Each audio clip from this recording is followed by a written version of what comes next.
Hi, how are you students? This is Nagaraj HP, lecturer in accountancy, Vishwamanava PU College. In the last class, we used to discuss about capital items and revenue items. In the capital items, we discussed capital receipt and capital expenditure, and in the revenue items, revenue expenditure and revenue receipt. So, difference between the capital items and revenue items, so on. In this class, we are going to be discussing about the trading account and profit and loss account and the balance sheet. Firstly, we are going to be discuss what exactly the trading account and profit and loss account. Trading account and profit and loss account is prepared to determine the profit earned or loss incurred by the business enterprise during the accounting period. See here, you already know that what exactly the accounting period is. In a particular year, the accounting period is going to be start from the April 1st and it is going to be end in the 31st March. So the every business organization are keen to know the profit or loss which is going to be have by the business organization during the particular accounting period. So in order to know the profit or loss, that every business organization must prepare the trading and profit and loss account. So in order to know the profit and loss which is going to be incurred or earned by the business organization, they are going to be prepare the trading and P&L account. So it is a basically is summary of revenues and expenses of the business and calculate the net figure termed as net profit or net loss. So ಈ trading and P and L ಅಕೌಂಟಲ್ಲಿ ನಿಮಗೆ ಏನು ಸಿಗುತ್ತೆ ಅಂದರೆ ಈ trading and P and L account it is a summary of revenues nothing but income, okay, and expenses. So ನಮ್ಮ ಬಿಸ್ನೆಸ್ಸಲ್ಲಿ ಏನೇನು ರೆವೆನ್ಯೂಸ್ ಇನ್ಕಮ್ ಬಂದಿದೆ, ನಮ್ಮ ಬಿಸ್ನೆಸ್ಸಲ್ಲಿ ಏನೇನು ಎಕ್ಸ್ಪೆನ್ಸಸ್ ಆಗಿದೆ, ಆ ಎಲ್ಲ ಒಂದು ರೆವೆನ್ಯೂಸ್ ಇನ್ಕಮನ್ನು ಮತ್ತು ಎಕ್ಸ್ಪೆನ್ಸಸ್ಸನ್ನು ನಾವೇನು ಮಾಡ್ತೀವಿ ಈ trading and P and L ಅಕೌಂಟಲ್ಲಿ ನಾವು ಅದನ್ನು ರೆಕಾರ್ಡ್ ಮಾಡ್ತೀವಿ. So trading and P and L account it is A summary of revenues and expenses. So by comparing by those revenues and expenses, we are came to know about the net profit or net loss. If the income is more and the expenses is less, then it is going to be treated as net profit. ಅಂದರೆ revenue ಜಾಸ್ತಿ ಇದ್ದು expenses ಏನಾದರೂ ಕಮ್ಮಿ ಇದ್ದರೆ ಅದನ್ನು ನಾವು net profit ಅಂತ ಕರಿತೀವಿ. If the expenses are more than revenue, then the term it is known as loss. ನಿಮಗೆ ಏನಾದರೂ ಎಕ್ಸ್ಪೆನ್ಸಸ್ ಜಾಸ್ತಿ ಇತ್ತು, ರೆವೆನ್ಯೂಸ್ ಏನಾದರೂ ಕಮ್ಮಿ ಇತ್ತು ಅಂದರೆ ಓಕೆ, ಅದನ್ನು ನಾವೇನಂತ ಕರಿತೀವಿ ನೆಟ್ ಲಾಸ್ ಅಂತ ಕರಿತೀವಿ. ಈ ನೆಟ್ ಪ್ರಾಫಿಟ್ ನೆಟ್ ಲಾಸ್ ನಿಮಗೆ ಎಲ್ಲಿ ನಿಮಗೆ ಅದು ಸಿಗುತ್ತೆ ಅಂದರೆ ನಿಮಗೆ ಪ್ರಾಫಿಟ್ ಆ್ಯಂಡ್ ಲಾಸ್ ಅಕೌಂಟಲ್ಲಿ. Okay, so it can be observe that debit balances representing the expenses and loss and are transferred to debit side of the trading and profit and loss account, and the credit balances representing the revenues and gains and transferred to the credit side of the profit and loss account. Okay, ಇಲ್ಲಿ ನೋಡಿ ನಿಮಗೆ debit balance ಅಂತ ಏನಿರುತ್ತಲ್ಲ ಆ debit, ಇವಾಗ ನಿಮಗೆ trial balance ನಿಮಗೆ ಗೊತ್ತಿದೆ. Trial ಬ್ಯಾಲೆನ್ಸಲ್ಲಿ debit column ಇರುತ್ತೆ ಮತ್ತು ಕ್ರೆಡಿಟ್ ಕಾಲಮ್ ಇರುತ್ತೆ. ಆ ಡೆಬಿಟ್ ಬ್ಯಾಲೆನ್ಸ್ ಡೆಬಿಟ್ ಕಾಲಮಲ್ಲಿರೋದನ್ನು ನಾವು ಅದನ್ನು ಏನಂತ ಕನ್ಸಿಡರ್ ಮಾಡಬೇಕು ಅಂದರೆ ಅದು ಎಕ್ಸ್ಪೆನ್ಸಸ್ ಆಗಿರ್ಬೋದು ಅಥವಾ ಲಾಸಸ್ ಆಗಿರ್ಬೋದು. ಈ ಎಕ್ಸ್ಪೆನ್ಸಸ್ ಆ್ಯಂಡ್ ಲಾಸಸ್ ಏನಿರುತ್ತಲ್ಲ ಡೆಬಿಟ್ ಬ್ಯಾಲೆನ್ಸಿಂದು, ಅದನ್ನು ನಾವು ಡೆಬಿಟ್ ಸೈಡು ನಾವು ಟ್ರಾನ್ಸ್ಫರ್ ಮಾಡಬೇಕು. ಅಂದರೆ trading and P and L ಅಕೌಂಟಿನ ಡೆಬಿಟ್ ಸೈಡ್ ಏನು ಬರುತ್ತೆ, ಎಕ್ಸ್ಪೆನ್ಸಸ್ ಆ್ಯಂಡ್ ಲಾಸಸ್ ಬರುತ್ತೆ. ಅದೇ trading and P and L ಅಕೌಂಟಿನ ಕ್ರೆಡಿಟ್ ಸೈಡ್ ಏನು ಬರುತ್ತೆ, ರೆವೆನ್ಯೂಸ್ ಆ್ಯಂಡ್ ಗೇನ್ ಬರುತ್ತೆ. Okay, so keep it in mind, trading ಅಕೌಂಟಿನ debit side, profit and loss ಅಕೌಂಟಿನ ಡೆಬಿಟ್ ಸೈಡ್, ಅಂದರೆ trading and profit and loss ಅಕೌಂಟಿನ ಡೆಬಿಟ್ ಸೈಡ್ ನಿಮಗೆ expenses and losses ಬರುತ್ತೆ. ಅದೇ trading account and profit and loss ಅಕೌಂಟಿನ credit side ನಿಮಗೆ revenues and gain ಬರುತ್ತೆ. Okay, so let okay, the next one concept is the what are the relevant items is comes under the case of the trading and profit and loss account. ಅಂದರೆ trading ಅಕೌಂಟಲ್ಲಿ ಮತ್ತು profit and loss ಅಕೌಂಟಲ್ಲಿ ಯಾವ ಯಾವ items ನಮಗೆ ಬರುತ್ತೆ. The major items ಅಂತ ನಾವು ನೋಡೋದಾದರೆ ಫಸ್ಟ್ ಒನ್ ಓಪನಿಂಗ್ ಸ್ಟಾಕ್. ನಿಮಗೆ ಗೊತ್ತಿದೆ ಓಪನಿಂಗ್ ಸ್ಟಾಕ್ ಮತ್ತು ಕ್ಲೋಸಿಂಗ್ ಸ್ಟಾಕ್ ಅಂದರೆ ಏನು. Closing stock it is a stock which remains at the end of the trading period that we are going to be call as closing stock. The same closing stock which is going to be remains at the end of the period is going to be carry forwarded from the previous year to the current year. ಅಂದರೆ ಹೋದ ವರ್ಷದ ಒಂದು closing ಸ್ಟಾಕನ್ನು ನಾವು carry forward ಮಾಡ್ಕೊತೀವಿ ಈ ವರ್ಷಕ್ಕೆ ಬಿಗಿನಿಂಗಿಗೆ. ಅದನ್ನು ನಾವೇನಂತ ಕರಿತೀವಿ, ಓಪನಿಂಗ್ ಸ್ಟಾಕ್ ಅಂತ ಕರಿತೀವಿ. So the opening stock of goods in hand at the beginning of an accounting year, it is known as opening stock. The stock of goods in hand at the beginning of the accounting year we are going to be called as opening stock. Okay, so let us we move to the another one, that is purchase less returns. What exactly the purchase? Keep it in mind, purchase here nothing but the goods which is going to be purchased by an organization for the purpose of the trading period only. ಅಂದರೆ ಯಾವ ಒಂದು ವಸ್ತುಗಳನ್ನು business organisation ವ್ಯಾಪಾರ ಮಾಡಲಿಕ್ಕೋಸ್ಕರನೇ ನಾವೇನಾದರೂ purchase ಮಾಡಿದರೆ ಅದನ್ನು ಮಾತ್ರ ನಾವು ಪರ್ಚೇಸ್ ಅಂತ ಕರಿತೀವಿ. ಆ ಪರ್ಚೇಸು ಒಂದು ಕ್ಯಾಶ್ ಪರ್ಚೇಸ್ ಆದರೂ ಆಗಿರ್ಬೋದು ಅಥವಾ ಕ್ರೆಡಿಟ್ ಪರ್ಚೇಸ್ ಆದರೂ ಆಗಿರ್ಬೋದು. It may include both cash and also credit. So the purchase means the goods which is bought for the purpose of resale appears as purchase and that is going to be shown under the debit side of the trading account.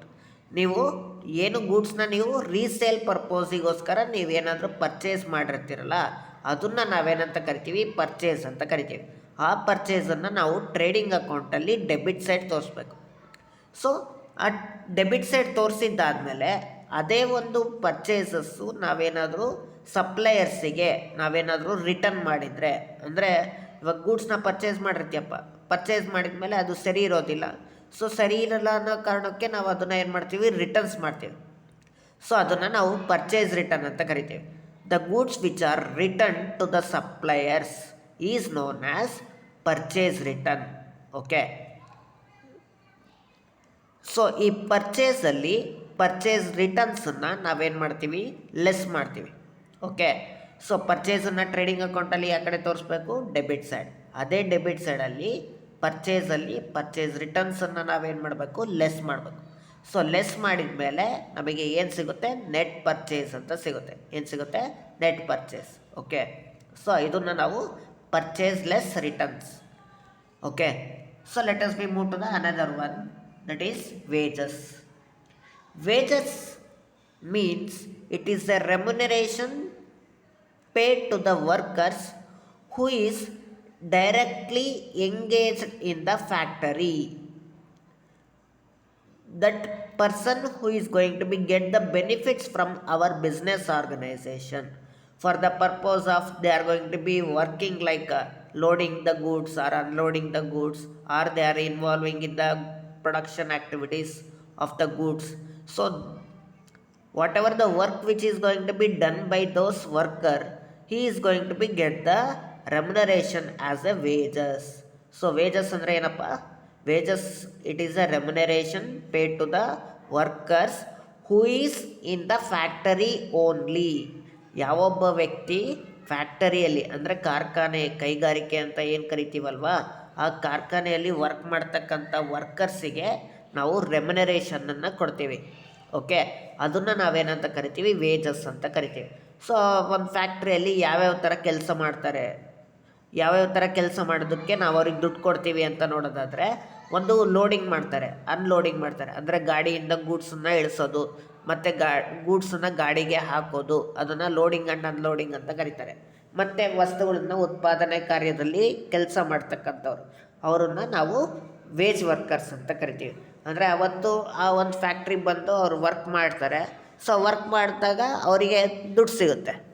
ಅವ್ರು ಅಕಸ್ಮಾತ್ ಅವತ್ತು factory work ಮಾಡಲಿಕ್ಕೆ ಬರಲಿಲ್ಲ ಅಂದರೆ ಅವತ್ತು ಅವರಿಗೆ ದುಡ್ಡು ಸಿಗೋದಿಲ್ಲ. ಸೊ ಇದನ್ನು ನಾವು ವೇಜ್ ವರ್ಕರ್ಸ್ ಅಂತ ಕರಿತೀವಿ.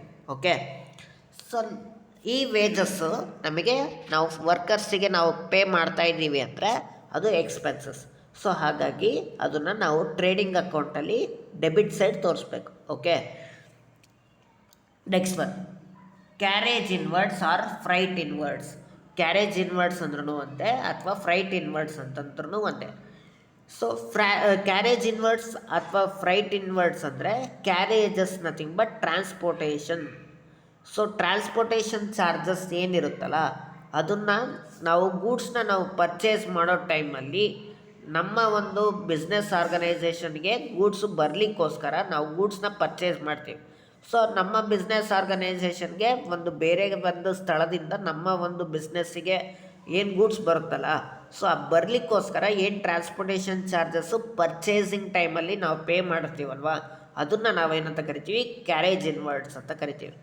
ಸೊ ಫಾರ್ ಎಕ್ಸಾಂಪಲ್, ನೀವು ನಿಮ್ಮ ಒಂದು ಲೊಕ್ಯಾಲಿಟಿಗೆ ಅಂದರೆ ನೀವಿರ್ತಕ್ಕಂಥ ಸ್ಥಳಕ್ಕೆ ನೀವು ಬೆಂಗಳೂರಿಂದ ಪರ್ಚೇಸ್ ಮಾಡಿರ್ತಕ್ಕಂಥ ಗೂಡ್ಸನ್ನು ಬೆಂಗಳೂರಿಂದ ಲಾರಿ ಮುಖಾಂತರ ನಿಮ್ಮ ಒಂದು ಪ್ಲೇಸಿಗೆ ಬರುತ್ತೆ. ಸೊ ಆವಾಗ ನೀವು ಲಾರಿಗೆ ನೀವು ಬಾಡಿಗೆ ಕೊಡ್ತೀರಾ, ಟ್ರಾನ್ಸ್ಪೋರ್ಟೇಷನ್ ಚಾರ್ಜಸ್ನ ಕೊಡ್ತೀರಾ. ಓಕೆ, ಸೊ ಅದು ನೀವು ಪರ್ಚೇಸ್ ಮಾಡಿದ್ದಕ್ಕೋಸ್ಕರ ನೀವು ಲಾರಿ ಬಾಡಿಗೆ ಕೊಡ್ತಾಯಿದ್ದೀರ. ಇನ್ ಕೇಸ್ ಪರ್ಚೇಸ್ ಮಾಡಿಲ್ಲ ಅಂದರೆ ಲಾರಿ ಬಾಡಿಗೆ ಕೊಡಲಿಕ್ಕೆ ಒಂದು ಅವಶ್ಯಕತೆ ಬರ್ತಾ ಇರಲಿಲ್ಲ. So whatever the expenses which is going to be incurred by an organization for the bringing or purchasing of the goods to the place of the business, that expenses we are going to be called as carriage expenses or carriage inwards. Okay, so this carriage inwards is going to be shown under the debit side of the trading account. Okay, so now ಐಟಮ್ಸನ್ನು ನಾವು ಏನು ಮಾಡ್ತೀವಿ, purchase ಮಾಡ್ತೀವಿ. ಅದನ್ನು ನಾವು ಪರ್ಚೇಸಿಂಗ್ಗೋಸ್ಕರನೇ ನಾವು ಆ ಒಂದು ಎಕ್ಸ್ಪೆನ್ಸಸ್ಸನ್ನು pay ಮಾಡಿರ್ತೀವಿ ಆ ಒಂದು ಪರ್ಟಿಕ್ಯುಲರ್ ಇಯರಲ್ಲಿ. ಸೊ ಆ ಥರ ಒಂದು ಎಕ್ಸ್ಪೆನ್ಸಸ್ ಏನಾಗಿರುತ್ತೆ ಅದನ್ನು ಟ್ರೇಡಿಂಗ್ ಅಕೌಂಟಲ್ಲಿ ನಾವು ಡೆಬಿಟ್ ಸೈಡ್ ತೋರಿಸ್ಬೇಕು. Okay, so this is about the carriage inwards. Okay, let us we move to the another one. Next one, fuel, water, power and gas. These items are going to be used for the production purpose. Hence, it is an expenses which is going to be shown under the debit side of the trading account. Okay, ಒಂದು fuel ಆಗಿರ್ಬೋದು, water ಆಗಿರ್ಬೋದು, power ಆಗಿರ್ಬೋದು ಅಥವಾ gas ಆಗಿರ್ಬೋದು, ಇದನ್ನೆಲ್ಲ ನಾವು production ಆ್ಯಕ್ಟಿವಿಟೀಸ್ಗೋಸ್ಕರ ನಾವು use ಮಾಡ್ತೀವಿ. ಪವರ್ ಅಂದರೆ ಎಲೆಕ್ಟ್ರಿಸಿಟಿ. ಓಕೆ, ಸೊ ಇದನ್ನು ನಾವು ಪ್ರೊಡಕ್ಷನ್ ಪರ್ಪೋಸಿಗೋಸ್ಕರ ನಾವು ಯೂಸ್ ಮಾಡ್ತೀವಿ. ಸೊ ಆ ಪ್ರೊಡಕ್ಷನ್ ಪರ್ಪೋಸಿಗೋಸ್ಕರ ನಾವು ಯೂಸ್ ಮಾಡೋದಕ್ಕೋಸ್ಕರ ಅದು it is an expenses. So ಈ ಎಕ್ಸ್ಪೆನ್ಸಸ್ಸನ್ನು ನಾವು ಫ್ಯೂಯಲ್ ಆಗಿರ್ಬೋದು, ವಾಟರ್ ಆಗಿರ್ಬೋದು, ಪವರ್ ಆಗಿರ್ಬೋದು, ಇದನ್ನು ಟ್ರೇಡಿಂಗ್ ಅಕೌಂಟಲ್ಲಿ ಡೆಬಿಟ್ ಸೈಡ್ ತೋರಿಸ್ಬೇಕು. Next one, packaging material and packaging charges. So packaging material and packaging charge, ನೀವು ಪ್ಯಾಕ್ ಅಂತ ಕೇಳಿರ್ತೀರ. ಯಾಕೆಂದರೆ ಗೂಡ್ಸ್ನ ನಾವು ಮ್ಯಾನುಫ್ಯಾಕ್ಚರ್ ಮಾಡ್ತೀವಪ್ಪ, ಮ್ಯಾನುಫ್ಯಾಕ್ಚರ್ ಮಾಡಿದ್ಮೇಲೆ ಅದನ್ನು ಗೂಡ್ಸ್ನ ನಾವು ಪ್ಯಾಕ್ ಮಾಡ್ತೀವಿ. ಯಾಕೋಸ್ಕರ ಪ್ಯಾಕ್ ಮಾಡ್ತೀವಿ, ಒಂದು ನಮ್ಮ ಆ ಪ್ರಾಡಕ್ಟ್ನ ಒಂದು ನಾವೇನು ಪ್ರೊಡ್ಯೂಸ್ ಮಾಡಿರ್ತೀವಲ್ವ ಅದು ಡೆಸ್ಟ್ರಾಯ್ ಆಗಬಾರ್ದು, ಅಂದರೆ ಅದು ಹಾಳಾಗಬಾರ್ದು, ಅಥವಾ ಅದ್ರ ಮೇಲೆ ಡಸ್ಟ್ ಕೂರಬಾರ್ದು, ಅಂದರೆ ಧೂಳು ಕುತ್ಕೋಬಾರ್ದು, ಅಥವಾ ಅದು ಒಂದು ಪ್ಲೇಸಿಂದ ಇನ್ನೊಂದು ಪ್ಲೇಸಿಗೆ ಅದು ಟ್ರಾನ್ಸ್ಪೋರ್ಟೇಷನ್ ಮಾಡೋ ಟೈಮಲ್ಲಿ ಅದು ಡ್ಯಾಮೇಜ್ ಆಗಬಾರ್ದು ಅನ್ನೋದಕ್ಕೋಸ್ಕರ ನಾವೇನು ಮಾಡ್ತೀವಿ, ಆ ಗೂಡ್ಸ್ಗೆ ನಾವೇನು ಮಾಡ್ತೀವಿ, ಪ್ಯಾಕ್ ಮಾಡ್ತಾ ಹೋಗ್ತೀವಿ. So the cost of packaging materials used in the product is a direct expenses and it is refers to the small containers which from the part of goods sold. So packing refers to the big containers and that are used for the transportation of the goods regarded as indirect expense. ನೋಡಿ, packing ಮತ್ತು packaging ಅಂತ ಎರಡೂ ಇದೆ ಇಲ್ಲಿ. Packaging ಬೇರೆ, packing ಬೇರೆ, ನೀವು ಒಂದು ಮೈಂಡಲ್ಲಿ ಇಟ್ಕೋಬೇಕು. ಪ್ಯಾಕೇಜಿಂಗ್ ಅಂದರೆ ನಾವು ಅದನ್ನು ಪ್ರಾಡಕ್ಟಿಗೆ ಹಾಳಾಗಬಾರ್ದು ಅಂತ ನಾವು, ಅಥವಾ ಪ್ರಾಡಕ್ಟ್ ಡೆಸ್ಟ್ರಾಯ್ ಆಗಬಾರ್ದು ಅಂತ ನಾವೇನು ಮಾಡ್ತೀವಿ, ಆ ಪ್ರಾಡಕ್ಟ್ ಮೇಲೆ ಡಸ್ಟ್ ಕೂರಬಾರ್ದು ಅಂತ ನಾವು ಆ ಒಂದು ಪ್ರಾಡಕ್ಟನ್ನ ಒಂದು ಪ್ಯಾಕೇಜಿಂಗ್ ಮಾಡ್ತಾ ಹೋಗ್ತೀವಿ. ಸೊ ಅದನ್ನು ನಾವು ಪ್ಯಾಕೇಜಿಂಗ್ ಅಂತ ಕರಿತೀವಿ.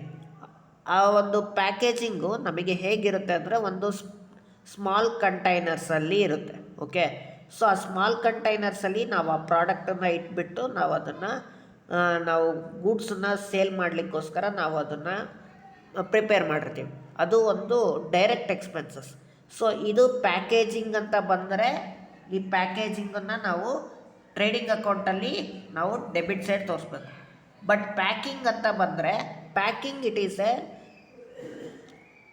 Big containers that are used for the transportation of the goods. ಅಂದರೆ ಪ್ಯಾಕಿಂಗನ್ನು ನಾವು ಮಾಡಿರೋದು ಒಂದು ದೊಡ್ಡ ದೊಡ್ಡ ಕಂಟೈನರ್ಸಲ್ಲಿ ಇಟ್ಬಿಟ್ಟು ನಾವು ಗೂಡ್ಸ್ನ ಒಂದು ಪ್ಲೇಸಿಂದ ಇನ್ನೊಂದು ಪ್ಲೇಸಿಗೆ ಟ್ರಾನ್ಸ್ಪೋರ್ಟ್ ಮಾಡಲಿಕ್ಕೋಸ್ಕರ ನಾವೇನು ಮಾಡ್ತೀವಿ, ಇಟ್ಟಿರ್ತೀವಿ.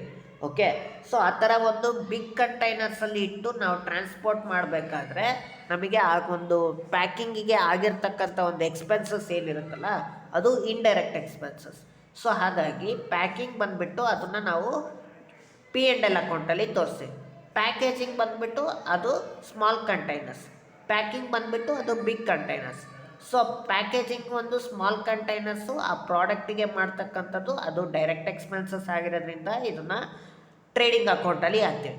ಪ್ಯಾಕೇಜಿಂಗ್ ಬಂದುಬಿಟ್ಟು ಪ್ಯಾಕಿಂಗ್ ಬಂದುಬಿಟ್ಟು ಅದು ಬಿಗ್ ಕಂಟೈನರ್ಸಲ್ಲಿಟ್ಟು ನಾವು ಗೂಡ್ಸ್ನ ಟ್ರಾನ್ಸ್ಪೋರ್ಟ್ ಮಾಡಲಿಕ್ಕೋಸ್ಕರ ನಾವು ಅದನ್ನು ಒಂದು ಪ್ಯಾಕ್ ಮಾಡಿ ಒಂದು ಟ್ರಾನ್ಸ್ಪೋರ್ಟೇಷನ್ ಟೈಮಲ್ಲಿ ಸೇಫ್ಟಿ ಆಗಿರಬೇಕು ಅನ್ನೋದಕ್ಕೋಸ್ಕರ ನಾವೇನು ಅದನ್ನು ಯೂಸ್ ಮಾಡಿರ್ತೀವಿ, ಅದು ಒಂದು ಇಂಡೈರೆಕ್ಟ್ ಎಕ್ಸ್ಪೆನ್ಸಸ್. ಹಾಗಾಗಿ ಅದನ್ನು ನಾವು P&L ಅಕೌಂಟಲ್ಲಿ ತೋರಿಸ್ಬೇಕು. Packaging shown under the trading account debit side, packing is shown under the P&L account debit side. Packaging is direct expenses and packing is indirect expenses. And the next one is the next one is salaries. Salaries which is going to be paid to the administration and godown and warehouse staff for the services rendered by them for the running of the business. ಅಂದರೆ ನಮ್ಮ ಬಿಸ್ನೆಸ್ನ ಒಂದು ನಡೆಸಲಿಕ್ಕೋಸ್ಕರ ಒಂದು ವೇರ್ಹೌಸಲ್ಲಿರ್ತಕ್ಕಂಥ ಒಂದು staff ಆಗಿರ್ಬೋದು, ಅಥವಾ ಅಡ್ಮಿನಿಸ್ಟ್ರೇಷನಲ್ಲಿ ಇರ್ತಕ್ಕಂಥ ಒಂದು ಸ್ಟಾಫ್ ಆಗಿರ್ಬೋದು, ಅಥವಾ ಗೋಡೌನಲ್ಲಿರ್ತಕ್ಕಂಥ ಒಂದು ಸ್ಟಾಫ್ ಆಗಿರ್ಬೋದು. ಸೊ ಅವರಿಗೆ ನಾವೇನು ಮಾಡ್ತೀವಿ, ಸ್ಯಾಲರೀಸನ್ನು ಮಂತ್ ವೈಸಲ್ಲಿ ನಾವೇನು ಮಾಡ್ತೀವಿ, ಪೇ ಮಾಡ್ತೀವಿ.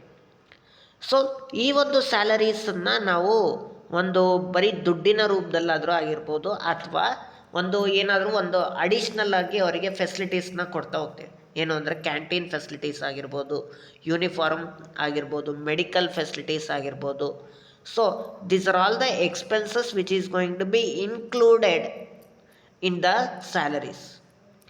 Whatever the which is benefits which is going to be given to the employees who are in the administration department or in the godown department or in the warehouse. So those employees are going to be get the certain facilities like house rent facilities, meals facilities, uniform facilities, medical facilities.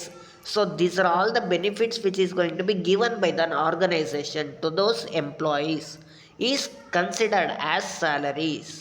So and it is an expenses and it is an indirect expenses. ವೇಜಸ್ಗೂ ಮತ್ತು ಸ್ಯಾಲರೀಸ್ಗೂ ಭಾಳ ವ್ಯತ್ಯಾಸ ಇದೆ. ವೇಜಸ್ಸನ್ನು ನಾವು pay ಮಾಡೋದು ಒಂದು ಫ್ಯಾಕ್ಟರಿಯಲ್ಲಿ ಇರ್ತಕ್ಕಂಥ ಒಂದು ಎಂಪ್ಲಾಯೀಸಿಗೆ. ಸ್ಯಾಲರೀಸನ್ನು ನಾವು ಕೊಡ್ತಕ್ಕಂಥದ್ದು ಒಂದು ಯಾವೊಬ್ಬ ಎಂಪ್ಲಾಯಿ ಅಡ್ಮಿನಿಸ್ಟ್ರೇಷನ್ ಆ್ಯಕ್ಟಿವಿಟೀಸಲ್ಲಿ ಇರ್ತಕ್ಕಂಥವ್ರಿಗೆ. ಓಕೆ, ಸೊ ವೇಜಸ್ ಬಂದುಬಿಟ್ಟು ಡೈಲಿ ನಾವು ಪೇ ಮಾಡ್ತೀವಿ, ಸ್ಯಾಲರೀಸ್ ಬಂದುಬಿಟ್ಟು ಅದನ್ನು ನಾವು ಮಂತ್ ವೈಸಲ್ಲಿ ಪೇ ಮಾಡ್ತೀವಿ. ಸೊ ಹಾಗಾಗಿ ವೇಜಸ್ ಬಂದುಬಿಟ್ಟು ಡೈರೆಕ್ಟ್ ಎಕ್ಸ್ಪೆನ್ಸಸ್, ಸ್ಯಾಲರೀಸ್ ಬಂದುಬಿಟ್ಟು ಇಂಡೈರೆಕ್ಟ್ ಎಕ್ಸ್ಪೆನ್ಸಸ್. ಸೊ ಹಾಗಾಗಿ ಡೈರೆಕ್ಟ್ ಎಕ್ಸ್ಪೆನ್ಸಸ್ ಆಗಿರೋದ್ರಿಂದ ವೇಜಸ್ಸನ್ನು ನಾವು ಟ್ರೇಡಿಂಗ್ ಅಕೌಂಟಲ್ಲಿ ಡೆಬಿಟ್ ಸೈಡ್ ತೋರಿಸ್ಬೇಕು, ಸ್ಯಾಲರೀಸನ್ನು ನಾವು ಇಂಡೈರೆಕ್ಟ್ ಎಕ್ಸ್ಪೆನ್ಸಸ್ ಆಗಿರೋದ್ರಿಂದ ಅದನ್ನು P&L ಅಕೌಂಟಲ್ಲಿ ಡೆಬಿಟ್ ಸೈಡ್ ತೋರಿಸ್ಬೇಕು. The next one is rent paid. Rent include office and godown rent, municipal rates and taxes, factory rent and rent and taxes. The amount of rent paid is shown under the debit side of the profit and loss account. ನೋಡಿ, ನಾವು office rent ಆಗಿರ್ಬೋದು, ಅಥವಾ godown rent ಆಗಿರ್ಬೋದು, ಅಥವಾ municipal rate and taxes ಆಗಿರ್ಬೋದು, ಈ ಥರ ಏನಾದರೂ ಕೊಟ್ಟಿದ್ದರೆ ಅದನ್ನು ನಾವು ಪಿ ಎನ್ ಎಲ್ ಅಕೌಂಟಲ್ಲಿ ನಾವು ಡೆಬಿಟ್ ಸೈಡ್ ನಾವು ತೋರಿಸ್ಬೇಕು. Okay, so it is an expenses, indirect expenses. But factory rent ಅಂತ ಏನಾದರೂ ಕೊಟ್ಟಿದ್ದರೆ, keep it in mind, factory rent, it is an rent which is going to be paid by than organisation for the factory. ಅಂದರೆ production activities ಎಲ್ಲಿ carry ಆಗುತ್ತೆ, ಅಂದರೆ production activities, ಉತ್ಪಾದನಾ ಒಂದು ಕೆಲಸಗಳು ಎಲ್ಲಿ ನಡೆಯುತ್ತೆ, ಆ ಒಂದು ಸ್ಥಳ ಏನು ಬಾಡಿಗೆ ತೊಗೊಂಡಿರ್ತಾರೆ, ಆ ಬಾಡಿಗೆನ ನಾವು ಫ್ಯಾಕ್ಟರಿ ನಡೆಸ್ಲಿಕ್ಕೋಸ್ಕರನೇ ನಾವು ಕೊಟ್ಟಿರ್ತೀವಿ.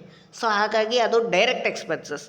ಸೊ ಹಾಗಾಗಿ ಫ್ಯಾಕ್ಟರಿ ರೆಂಟ್ ಮಾತ್ರ ನಾವು ಟ್ರೇಡಿಂಗ್ ಅಕೌಂಟಲ್ಲಿ ಡೆಬಿಟ್ ಸೈಡ್ ತೋರಿಸ್ತೀವಿ. ಅಪಾರ್ಟ್ ಫ್ರಮ್ ದಟ್, ಅದನ್ನು ಬಿಟ್ಟು ಮಿಕ್ಕಿರೋ ಎಲ್ಲ ಒಂದು ರೆಂಟ್ ನಾವು ಏನು ಪೇ ಮಾಡ್ತೀವಿ, ಗೋಡೌನ್ ರೆಂಟ್ ಆಗಿರ್ಬೋದು, ಅಥವಾ ಆಫೀಸ್ ರೆಂಟ್ ಆಗಿರ್ಬೋದು, ಮುನ್ಸಿಪಲ್ ರೇಟ್ ಆ್ಯಂಡ್ ಟ್ಯಾಕ್ಸಸ್ ಆಗಿರ್ಬೋದು, ಇದನ್ನೆಲ್ಲರೂ ನಾವು ಇಂಡೈರೆಕ್ಟ್ ಎಕ್ಸ್ಪೆನ್ಸಸ್ ಅಂತ ಕನ್ಸಿಡರ್ ಮಾಡಿ ಅದನ್ನು ಪಿ ಎನ್ ಎಲ್ ಅಕೌಂಟಲ್ಲಿ ನಾವು ಡೆಬಿಟ್ ಸೈಡ್ ತೋರಿಸ್ತೀವಿ. Okay, so the next one is interest paid on loans which is going to be borrowed by the business organization or from the bank overdraft or from the renewal of the bills, like this. So these are all considered as an expenses and it is treated as indirect expenses. So it is to be shown under the debit side of the profit and loss account. ಅಂದರೆ ಬ್ಯಾಂಕಿಂದ ಸಾಲ ತೊಗೊಂಡಿರ್ತೀಯ, bank over draft ಆಗಿರ್ಬೋದು, ಅಥವಾ bills ಆಗಿರ್ಬೋದು, bill of ಎಕ್ಸ್ಚೇಂಜಲ್ಲಿ ರಿನ್ಯೂವಲ್ಗೋಸ್ಕರ ಇಂಟ್ರೆಸ್ಟನ್ನ ಕೊಟ್ಟಿರೋದಾದರೂ ಆಗಿರ್ಬೋದು, ಈ ಥರ ಏನಾದರೂ ಇತ್ತು ಅಂದರೆ ನಾವು ಅದನ್ನು ಎಕ್ಸ್ಪೆನ್ಸಸ್ ಅಂತ ಕನ್ಸಿಡರ್ ಮಾಡಬೇಕು. ಎಂಥ expenses? Indirect expenses. So indirect expenses ಆಗಿರೋದ್ರಿಂದ ನಾವು ಅದನ್ನು ಪಿ ಎನ್ ಎಲ್ ಅಕೌಂಟಲ್ಲಿ ಡೆಬಿಟ್ ಸೈಡ್ ತೋರಿಸ್ಬೇಕು. ಓಕೆ, ಯಾಕೆಂದರೆ ಬ್ಯಾಂಕಿಂದ ಸಾಲ ತೊಗೊಂಡ್ಮೇಲೆ ನೀವು ಬಡ್ಡಿ ಕಟ್ಬೇಕು ತಾನೆ. ಇವಾಗ ನೀವು ಬ್ಯಾಂಕಿಗೆ ಬಡ್ಡಿ ಕಟ್ತಾ ಇದ್ದೀರಾ ಅಂದರೆ ಅದು ನಿಮಗೆ ಇನ್ಕಮ ಎಕ್ಸ್ಪೆನ್ಸಸ್. ಸೊ ಆ ಎಕ್ಸ್ಪೆನ್ಸಸ್ಸನ್ನು ನೀವು ಯಾವ ಎಕ್ಸ್ಪೆನ್ಸ್ ಅಂತ ಕನ್ಸಿಡರ್ ಮಾಡ್ತೀರಾ? Indirect expenses. ಸೊ ಹಾಗಾಗಿ ಇಂಡೈರೆಕ್ಟ್ ಎಕ್ಸ್ಪೆನ್ಸ್ ಆದರೆ ಎಲ್ಲಿ ತೋರಿಸ್ಬೇಕು? ಪ್ರಾಫಿಟ್ ಆ್ಯಂಡ್ ಲಾಸ್ ಅಕೌಂಟಲ್ಲಿ. ಪ್ರಾಫಿಟ್ ಆ್ಯಂಡ್ ಲಾಸ್ ಅಕೌಂಟಲ್ಲಿ ಆ ಕಡೆ debit side. Okay, the next one is commission paid or payable. ಅಂದರೆ ಒಂದು ಕಮಿಷನ್ ಕೊಟ್ಟಿರೋದಾದರೂ ಆಗಿರ್ಬೋದು, ಕೊಡಬೇಕಾಗಿರೋದಾದರೂ ಆಗಿರ್ಬೋದು. ಓಕೆ, ಯಾಕೆ ನಾವು ಕಮಿಷನನ್ನು ಕೊಡ್ತೀವಿ, ಯಾರಿಗೆ ಕೊಡ್ತೀವಿ ಅಂದರೆ ಏಜೆಂಟ್ಸ್ ಮುಖಾಂತರ ನಾವು ಏನು ಮಾಡ್ತೀವಿ, ಒಂದು ಟ್ರಾನ್ಸಾಕ್ಷನ್ಸನ್ನು ನಡೆಸಿರ್ತೀವಿ, ಬಿಸ್ನೆಸ್ ಟ್ರಾನ್ಸಾಕ್ಷನ್ಸ್. ನಾವು ಅವ್ರ ಮುಖಾಂತರ ಏನು ಬಿಸ್ನೆಸ್ ಟ್ರಾನ್ಸಾಕ್ಷನ್ಸ್ ನಡೆಸಿರ್ತೀವಲ್ವ, ಸೊ ಅವರಿಗೆ ನಾವು ಕಮಿಷನನ್ನು ಕೊಡ್ತೀವಿ. ಸೊ ಅದನ್ನು ನಾವು ಕಮಿಷನ್ ಅಂತ ಕರಿತೀವಿ. ಸೊ ಈ ಕಮಿಷನನ್ನು ನಾವು ಏನು ಏಜೆಂಟ್ಸಿಗೆ ಕೊಟ್ಟಿರೋದು ಅಥವಾ ಕೊಡಬೇಕಾಗಿರೋದು ಏನಿರುತ್ತಲ್ಲ ಅದನ್ನು ನಾವು ಎಕ್ಸ್ಪೆನ್ಸ್ ಅಂತ ಕರಿಬೇಕು. ಎಂಥ ಎಕ್ಸ್ಪೆನ್ಸು? Indirect expense. ಸೊ ಈ ಇಂಡೈರೆಕ್ಟ್ ಎಕ್ಸ್ಪೆನ್ಸಸ್ಸನ್ನು ನಾವು ಪ್ರಾಫಿಟ್ ಆ್ಯಂಡ್ ಲಾಸ್ ಅಕೌಂಟಲ್ಲಿ ನಾವು ಡೆಬಿಟ್ ಸೈಡ್ ತೋರಿಸ್ಬೇಕು. Okay, next one is repairs and small replacement relating to the machineries, or it may be the furnitures, or it may be the fixtures. So ಏನಕ್ಕೋಸ್ಕರ ನಾವು repairs ಮಾಡ್ತೀವಿ ಅಂದರೆ ಕೆಲವೊಂದು machineries ಇರುತ್ತೆ ಅಥವಾ ಫರ್ನಿಚರ್ಸ್ ಇರುತ್ತೆ, ಅದೇನಾಗಿರುತ್ತೆ, ಕೆಟ್ಟೋಗಿರುತ್ತೆ. ಓಕೆ, ಮತ್ತು ಅದು ಕೆಟ್ಟೋಗಿರೋದು ಹಾಗೆ ಆದರೆ ನಾವು ಪ್ರೊಡಕ್ಷನ್ ಆ್ಯಕ್ಟಿವಿಟೀಸ್ ನಡೆಸ್ಲಿಕ್ಕಾಗುತ್ತಾ? ಇಲ್ಲ. ಸೊ ಅದನ್ನು ಮತ್ತೆ ವರ್ಕಿಂಗ್ ಕಂಡೀಷನಿಗೆ ತರಲಿಕ್ಕೋಸ್ಕರ, ಅಂದರೆ ಅದನ್ನು ಮೊದಲು ಹೇಗೆ ವರ್ಕ್ ಆಗ್ತಿತ್ತಲ್ಲ ಆ ರೀತಿ ವರ್ಕ್ ಆಗಲಿಕ್ಕೆ ನಾವು ಆ ಒಂದು ರಿಪೇರಿನ ಮಾಡಿಸ್ತಾ ಹೋಗ್ತೀವಿ. ಸೊ ಆ ರಿಪೇರ್ ಎಕ್ಸ್ಪೆನ್ಸಸ್ ಏನಿರುತ್ತಲ್ಲ, ಸೊ ಆ ರಿಪೇರ್ ಎಕ್ಸ್ಪೆನ್ಸಸ್ಸನ್ನು ನಾವು ಇಂಡೈರೆಕ್ಟ್ ಎಕ್ಸ್ಪೆನ್ಸ್ ಅಂತ ಟ್ರೀಟ್ ಮಾಡ್ತೀವಿ. So what exactly the repairs means? The repairs and replacement of plant and machinery are made by the furniture and fixtures for the keeping them in working condition. It is known as repairs. So such repairs we are going to be shown under the profit and loss account debit side. Okay, and the next one is miscellaneous expenses. Other expenses ಅಥವಾ miscellaneous expense ಅಂತ ಕರಿತೀವಿ. The expenses which is going to be being a small amount and it is going to be grouped together from the different heads, we are going to be called as miscellaneous expenses. ಅದನ್ನು ನಾವು sundry expenses ಅಂತಲೂ ಕರಿತೀವಿ ಅಥವಾ trade expenses ಅಂತಲೂ ಕರಿತೀವಿ. ಅಂದರೆ ಬೇರೆ ಬೇರೆ ಸಣ್ಣ ಪುಟ್ಟ ಇತರೆ ಖರ್ಚುಗಳು ಏನು ಬಿಸ್ನೆಸ್ಸಲ್ಲಿ ಆಗಿರ್ತಾವಲ್ವ, ಅದನ್ನು ನಾವು ಒಂದೇ ಒಂದು ಅಕೌಂಟಲ್ಲಿ ನಾವು ಗ್ರೂಪ್ ಮಾಡ್ತೀವಿ. ಆ ಒಂದು ಹೆಡ್ಡಿಂಗ್ಗೆ ನಾವು ಮಿಸ್ಲೇನಿಯಸ್ ಎಕ್ಸ್ಪೆನ್ಸ್ ಅಂತ ಕರಿತೀವಿ, ಅಥವಾ ಸಂಡ್ರಿ ಎಕ್ಸ್ಪೆನ್ಸ್ ಅಂತಲೂ ಕರಿತೀವಿ, ಅಥವಾ ಟ್ರೇಡ್ ಎಕ್ಸ್ಪೆನ್ಸ್ ಅಂತ ನಾನು ಕರಿತೀವಿ. ಸೊ ಈ ಮಿಸ್ಲೇನಿಯಸ್ ಎಕ್ಸ್ಪೆನ್ಸಸ್ಸನ್ನು ನಾವು ಪ್ರಾಫಿಟ್ ಆ್ಯಂಡ್ ಲಾಸ್ ಅಕೌಂಟಲ್ಲಿ ಡೆಬಿಟ್ ಸೈಡ್ ತೋರಿಸ್ತೀವಿ. ಓಕೆ, ಸೊ ಇದಿಷ್ಟು ನಾವು ಎಕ್ಸ್ಪೆನ್ಸಸ್ಸನ್ನು ನಾವು ನೋಡಿದ್ದು. ಓಕೆ, ಇದಿಷ್ಟು ಎಕ್ಸ್ಪೆನ್ಸಸ್ಸಲ್ಲಿ ಡೈರೆಕ್ಟ್ ಎಕ್ಸ್ಪೆನ್ಸಸ್ಸು ಇದ್ದಾವೆ ಮತ್ತು ಇಂಡೈರೆಕ್ಟ್ ಎಕ್ಸ್ಪೆನ್ಸು ಇದ್ದಾವೆ. Let us we move to the income. Okay, sorry,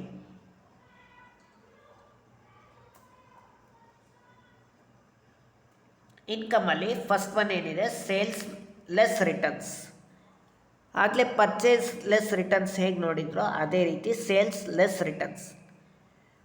goods which is going to be meant for the purpose of sale, we are going to be called as sales. Okay, ಅಂದರೆ ನಾವು ಏನು ಗೂಡ್ಸ್ನ ನಾವು ಬಿಸ್ನೆಸ್ಸಲ್ಲಿ ನಾವು purchase ಮಾಡಿದ್ವಿ, ಆ purchase ಮಾಡಿರೋ ಗೂಡ್ಸನ್ನು ನಾವು sale ಮಾಡಲಿಕ್ಕೋಸ್ಕರನೇ ನಾವು ಆ ಪರ್ಚೇಸ್ ಮಾಡಿರ್ತೀವಲ್ಲ, ಅದನ್ನು ನಾವು ಏನಂತ ಕರಿತೀವಿ, ಸೇಲ್ಸ್. ಸೊ ಈ ಸೇಲ್ಸ್ ನಿಮಗೆ ಎಲ್ಲಿರುತ್ತೆ ಅಂದರೆ ಟ್ರಯಲ್ ಬ್ಯಾಲೆನ್ಸಲ್ಲಿ ಇರುತ್ತೆ. ಟ್ರಯಲ್ ಬ್ಯಾಲೆನ್ಸಲ್ಲಿ ಯಾವ ಕಾಲಮಲ್ಲಿ ಇರುತ್ತೆ, ಕ್ರೆಡಿಟ್ ಸೈಡ್ ಇರುತ್ತೆ. ಓಕೆ, ಸೊ ಈ ಸೇಲ್ಸಲ್ಲಿ ನಿಮಗೆ ಕ್ಯಾಶ್ ಸೇಲ್ಸ್ ಇರುತ್ತೆ ಮತ್ತು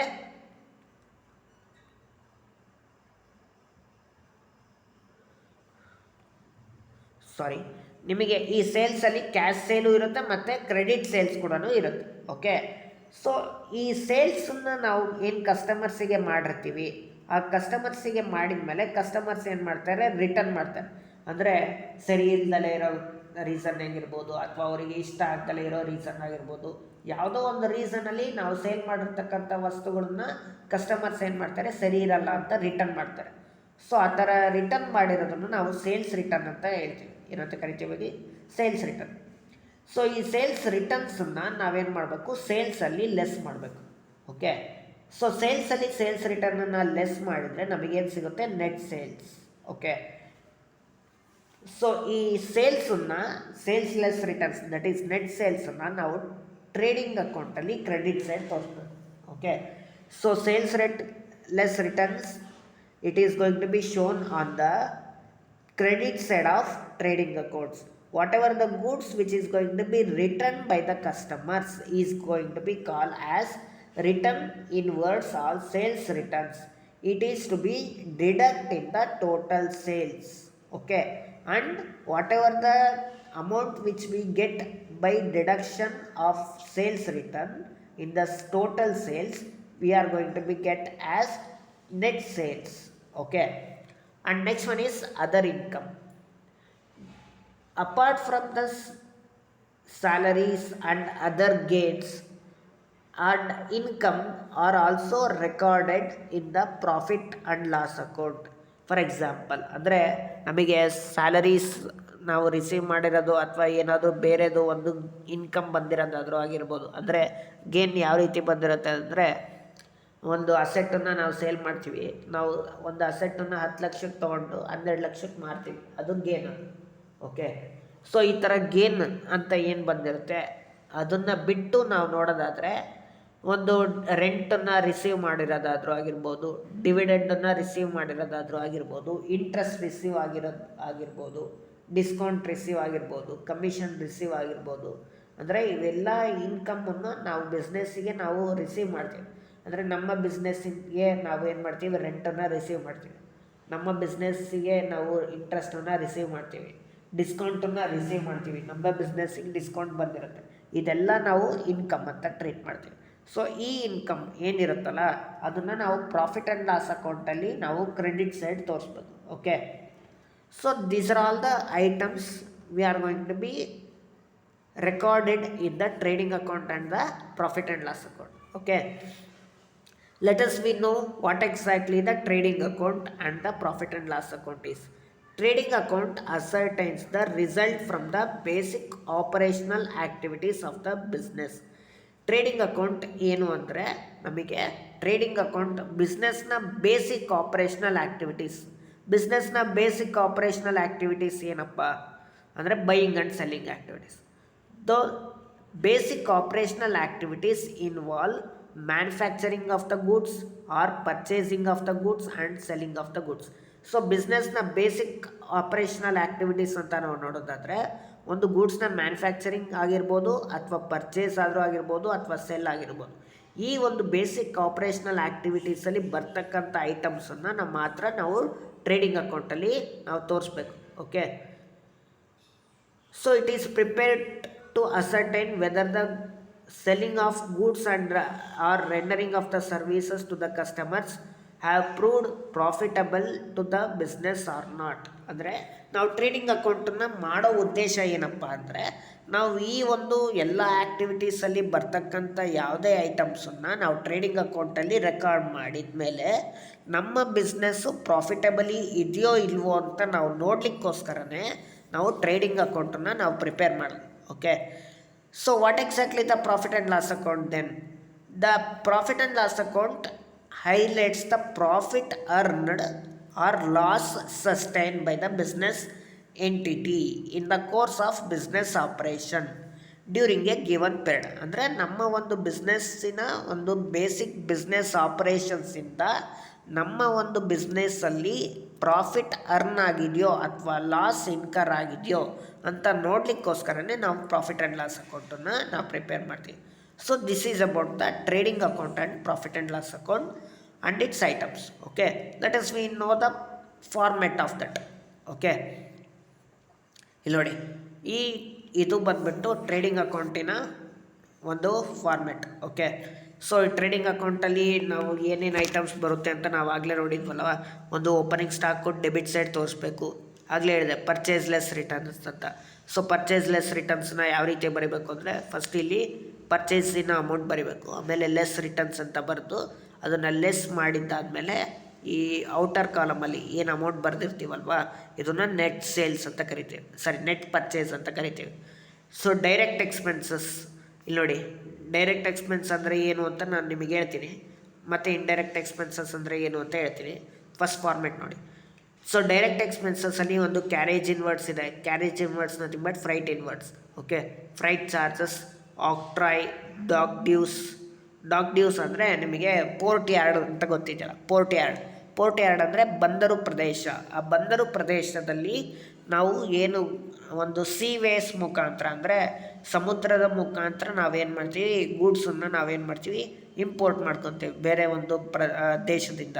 ಸೊ ಆವಾಗ ಆ ಒಂದು ಹಡಗಿನ ಒಂದು ಟ್ರಾನ್ಸ್ಪೋರ್ಟೇಷನ್ ಚಾರ್ಜಸ್ನ ಕೊಡ್ತೀವಲ್ವ, ಅದನ್ನು ನಾವು ಡಾಕ್ ಡ್ಯೂಸ್ ಅಂತ ಕರಿತೀವಿ. ಎಕ್ಸೈಸ್ ಡ್ಯೂಟಿ ಅಂದರೆ ನಾವು ಗೂಡ್ಸ್ನ ನಾವು ಮ್ಯಾನುಫ್ಯಾಕ್ಚರ್ ಮಾಡಲಿಕ್ಕೆ ಆವಾಗ ನಾವು ಟ್ಯಾಕ್ಸನ್ನು ನಾವು ಪೇ ಮಾಡಬೇಕು, ಯಾರಿಗೆ, ಗೌರ್ಮೆಂಟಿಗೆ. ಸೊ ಅದನ್ನು ನಾವೇನಂತ ಕರಿತೀವಿ, ಎಕ್ಸೈಸ್ ಡ್ಯೂಟಿ ಅಂತ ಕರಿತೀವಿ. Royalty, power, coal, gas and water, factory expenses.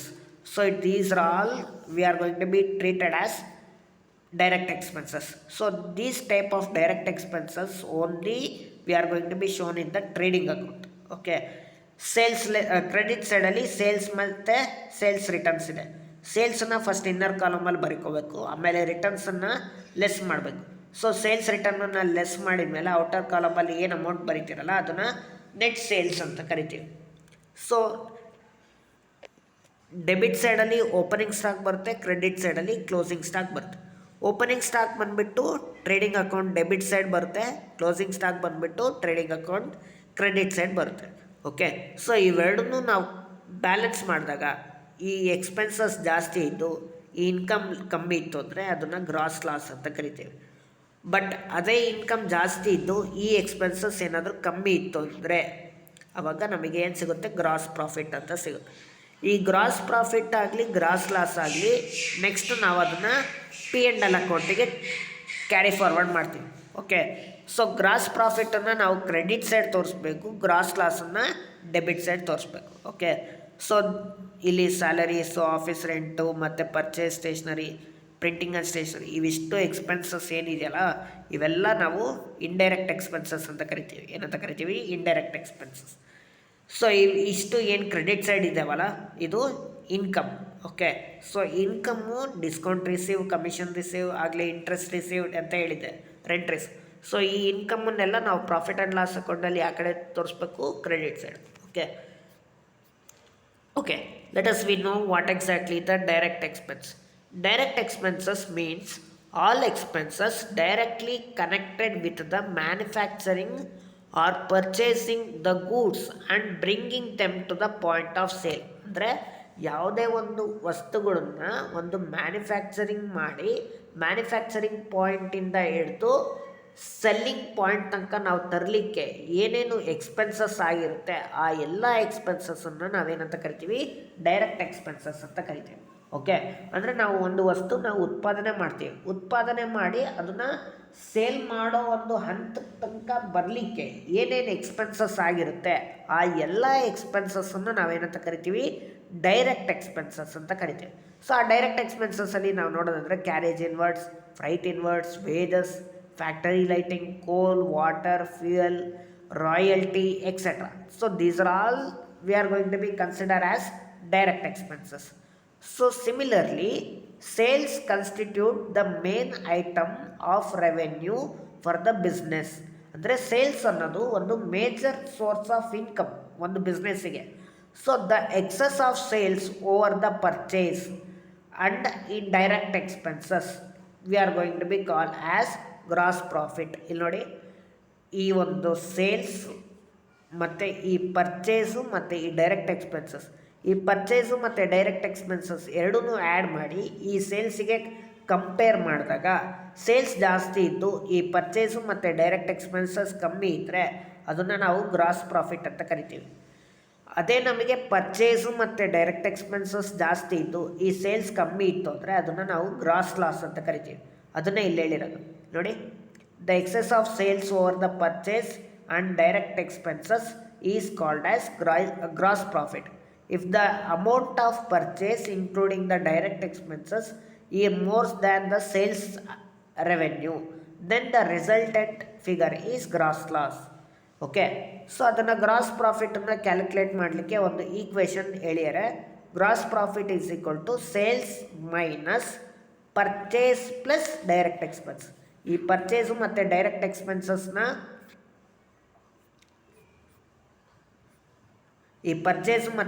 ಎಕ್ಸ್ಪೆನ್ಸಸ್ನ ಎರಡೂ ಆ್ಯಡ್ ಮಾಡಿ ಸೇಲ್ಸ್ ಜೊತೆಗೆ ಲೆಸ್ ಮಾಡಿದಾಗ ನಮಗೆ ಏನು ಸಿಗುತ್ತೆ, ಗ್ರಾಸ್ ಪ್ರಾಫಿಟ್ ಸಿಗುತ್ತೆ.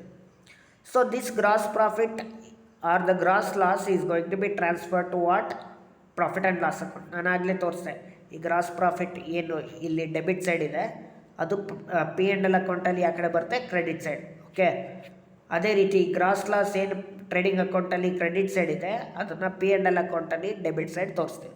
ಸೊ ಈ ಗ್ರಾಸ್ ಪ್ರಾಫಿಟನ್ನು ಮತ್ತು ಗ್ರಾಸ್ ಲಾಸನ್ನು ನಾವು ಟ್ರೇಡಿಂಗ್ ಅಕೌಂಟಿಂದ ಎಲ್ಲಿಗೆ ಟ್ರಾನ್ಸ್ಫರ್ ಮಾಡ್ತೀವಪ್ಪ, ಪಿ ಆ್ಯಂಡ್ ಎಲ್ ಅಕೌಂಟಿಗೆ. Okay, next indirect expenses. ಇಲ್ಲಿ ನೋಡಿ, ಈ ಪಿ ಆ್ಯಂಡ್ ಎಲ್ ಅಕೌಂಟಲ್ಲಿ ಈ ಡೆಬಿಟ್ ಸೈಡ್ ಏನು ಎಕ್ಸ್ಪೆನ್ಸಸ್ ಇದಾವಲ್ಲ ಈ ಎಲ್ಲ ಎಕ್ಸ್ಪೆನ್ಸಸ್ಸನ್ನು ನಾವು ಇಂಡೈರೆಕ್ಟ್ ಎಕ್ಸ್ಪೆನ್ಸ್ ಅಂತ ಕರಿತೀವಿ. ಏನಂತ ಕರಿತೀವಿ, ಇಂಡೈರೆಕ್ಟ್ ಎಕ್ಸ್ಪೆನ್ಸ್. ನೋಡಿ, the indirect expenses are transfer to the debit side of second part, that is profit and loss account. ಇದು ಟ್ರೇಡಿಂಗ್ ಅಕೌಂಟ್ ಫಸ್ಟ್ ಪಾರ್ಟ್ ಇದು. Okay, P and L account ಇದು second part. So indirect ಎಕ್ಸ್ಪೆನ್ಸಸ್ಸನ್ನು ನಾವು profit and loss ಅಕೌಂಟಿಗೆ ನಾವು debit side ನಾವು ತೋರಿಸ್ಬೇಕು. Okay, if the total credit side of the profit and loss account is more than the total debit side, then the difference is net profit in the period. On the other hand, total debit side of is more than the total credit side, the different is net loss. Okay, ಅದನ್ನು ಒಂದು equation ಕೊಟ್ಟಿದ್ದಾರೆ, ಏನು ಅಂದರೆ gross profit ಮತ್ತು other income minus indirect expense ಏನು ಸಿಗುತ್ತೆ, net profit. ಈ net profit ಆಗಲಿ ನೆಟ್ ಲಾಸ್ ಆಗಲಿ ಇದನ್ನು ನಾವು ಕ್ಯಾಪಿಟಲ್ ಅಕೌಂಟಿಗೆ ಟ್ರಾನ್ಸ್ಫರ್ ಮಾಡ್ತೀವಿ. ಇಲ್ಲಿ ನೋಡಿ, ನೆಟ್ ಪ್ರಾಫಿಟ್ ಮತ್ತು ನೆಟ್ ಲಾಸ್ ಅಂದರೆ ಏನು ಅಂತ ಇಲ್ಲಿ ನೋಡಿ, ಈ ಇನ್ಕಮ್ ಏನಿದೆಯಲ್ಲ ಇನ್ಕಮ್ ಜಾಸ್ತಿ ಇದ್ದು ಈ ಗ್ರಾಸ್ ಲಾಸು ಮತ್ತು ಈ ಇನ್ಕಮ್ ಜಾಸ್ತಿ ಇದ್ದು ನಮಗೆ ಈ ಇಂಡೈರೆಕ್ಟ್ ಎಕ್ಸ್ಪೆನ್ಸಸ್ ಏನಾದರೂ ಕಮ್ಮಿ ಇದ್ದರೆ ಅದು ನೆಟ್ ಪ್ರಾಫಿಟ್. ಓಕೆ, ಅಕಸ್ಮಾತ್ ಈ ಗ್ರಾಸ್ ಲಾಸು ಮತ್ತು ಇಂಡೈರೆಕ್ಟ್ ಎಕ್ಸ್ಪೆನ್ಸಸ್ ಜಾಸ್ತಿ ಇದ್ದು ಇನ್ಕಮ್ ಇವು ಕಮ್ಮಿ ಇತ್ತು ಅಂದರೆ ಅದು ನಮಗೆ ನೆಟ್ ಲಾಸ್. ಈ ನೆಟ್ ಲಾಸ್ ಆಗಲಿ ನೆಟ್ ಪ್ರಾಫಿಟ್ ಆಗಲಿ ಎರಡನ್ನೂ ನಾವು ಬ್ಯಾಲೆನ್ಸ್ ಶೀಟಿನ ಲ್ಯಾಬಿಲಿಟೀಸ್ ಸೈಡ್ ಕ್ಯಾಪಿಟಲ್ ಏನಿರುತ್ತಲ್ಲ ಆ ಕ್ಯಾಪಿಟಲಲ್ಲಿ ನಾವು ಟ್ರಾನ್ಸ್ಫರ್ ಮಾಡಬೇಕು.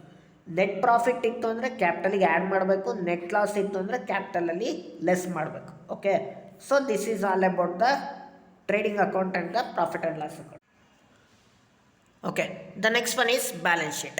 Balance sheet is a statement prepared showing the financial position of the business. Financial ಪೊಸಿಷನ್ನ ತೋರಿಸ್ಲಿಕ್ಕೋಸ್ಕರನೇ ನಾವು ಏನು ಮಾಡ್ತೀವಿ, ಬ್ಯಾಲೆನ್ಸ್ ಶೀಟನ್ನು ಪ್ರಿಪೇರ್ ಮಾಡ್ತೀವಿ. ಸೊ ಅದಕ್ಕೋಸ್ಕರನೇ ನಾವು ಬ್ಯಾಲೆನ್ಸ್ ಶೀಟನ್ನು ಇನ್ನೊಂದು ಹೆಸರಲ್ಲಿ ನಾವು ಏನಂತ ಕರಿತೀವಿ ಅಂದರೆ ಪೊಸಿಷನಲ್ ಸ್ಟೇಟ್ಮೆಂಟ್ ಅಂತ ಕರಿತೀವಿ. So it is going to be summarising the assets and liabilities.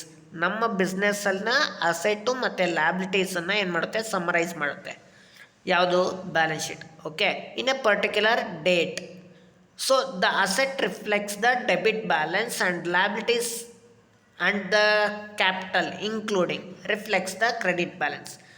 ನಮ್ಮ ಬಿಸ್ನೆಸ್ಸಿನ ಒಂದು ಅಸೆಟ್ಸು ಮತ್ತು ಲ್ಯಾಬಿಲಿಟೀಸ್ ಏನಿರುತ್ತಲ್ಲ, ಆ ಅಸೆಟ್ಸು ಡೆಬಿಟ್ ಬ್ಯಾಲೆನ್ಸನ್ನು ತೋರಿಸುತ್ತೆ, ಮತ್ತು ಲ್ಯಾಬಿಲಿಟೀಸು ಮತ್ತು ಕ್ಯಾಪಿಟಲ್ ಏನು ತೋರಿಸುತ್ತೆ ಅಂದರೆ ಕ್ರೆಡಿಟ್ ಬ್ಯಾಲೆನ್ಸ್.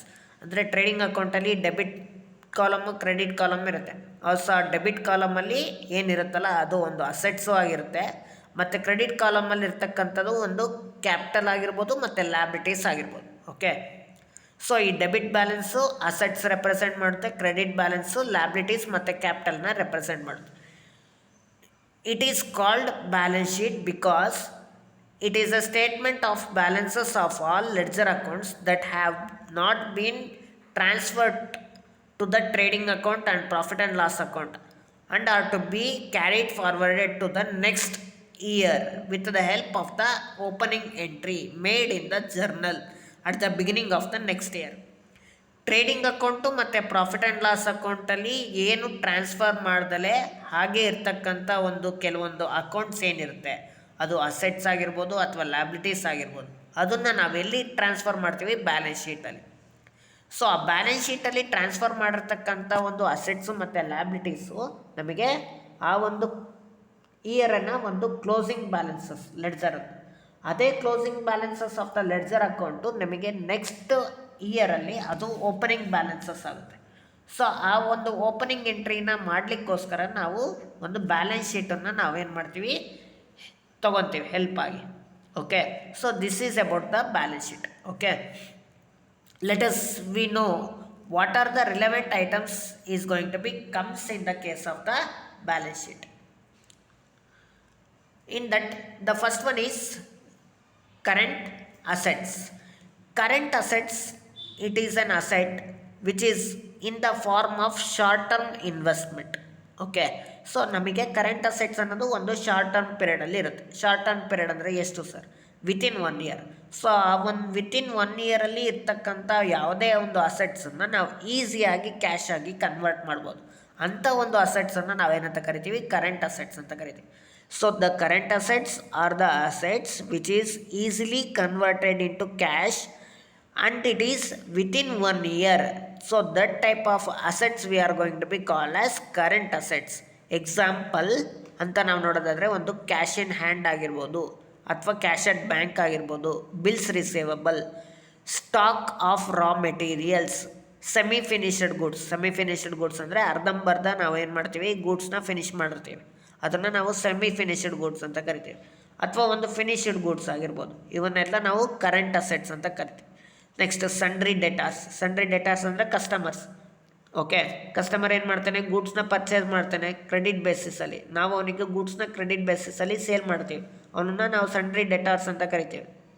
ಸೊ ಆ ಸಂಡ್ರಿ ಡೆಟಾರ್ಸ್ ಆಗಿರ್ಬೋದು, ಶಾರ್ಟ್ ಟರ್ಮ್ ಇನ್ವೆಸ್ಟ್ಮೆಂಟ್ ಆಗಿರ್ಬೋದು, ಅಥವಾ ಪ್ರೀಪೇಯ್ಡ್ ಎಕ್ಸ್ಪೆನ್ಸಸ್ ಅಂದರೆ expenses which is going to be paid in advance.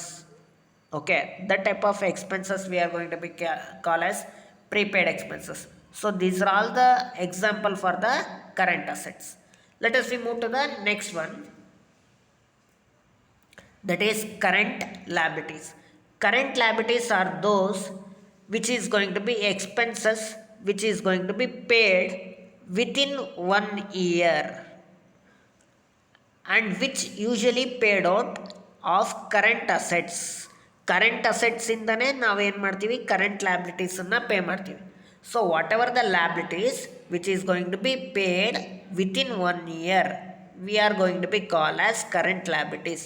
ಅಂದರೆ 1 ವರ್ಷದ ಒಳಗಡೆ ನಾವು ಆ ಲ್ಯಾಬಿಲಿಟೀಸನ್ನು ಪೇ ಮಾಡಬೇಕಾಗಿರುತ್ತೆ. ಆ ಥರ ಇರ್ತಕ್ಕಂಥ ಲ್ಯಾಬಿಲಿಟೀಸನ್ನು ನಾವೇನಂತ ಕರಿತೀವಿ, current liabilities.